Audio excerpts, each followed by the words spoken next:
kebijakan efisiensi anggaran yang diterapkan pemerintah mulai dirasakan oleh sejumlah sektor termasuk industri perhotelan di Palembang dengan berkurangnya tingkat hunian hotel.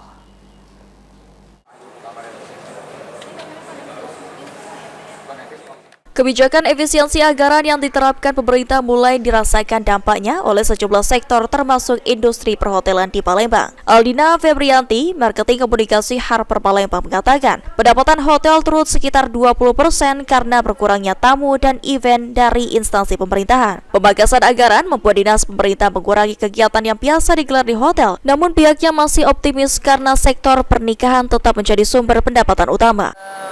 Beberapa tahun ke belakang kita nggak bisa mungkirin kalau event-event dari pemerintahan itu menjadi salah satu pemasukan yang sangat baik ya untuk hotel-hotel termasuk Harper Palembang. Tapi alhamdulillahnya dari sisi hotel kita sendiri kita punya income dari ranah lain yang cukup memberikan dampak sangat baik ya terhadap hotel, terkhusus itu di wedding.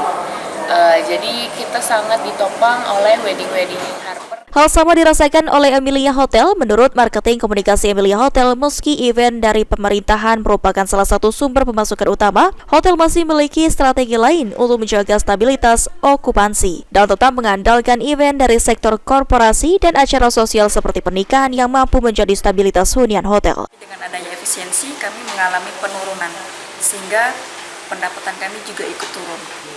Dari dampak efisiensi pemerintahan ataupun BUMN yang mengalami efisiensi anggaran, kami menggarap segmen lainnya seperti wedding dan juga social event. Event-event yang kami garap di luar dari pemerintahan itu kami adanya social event, ya seperti gathering, arisan.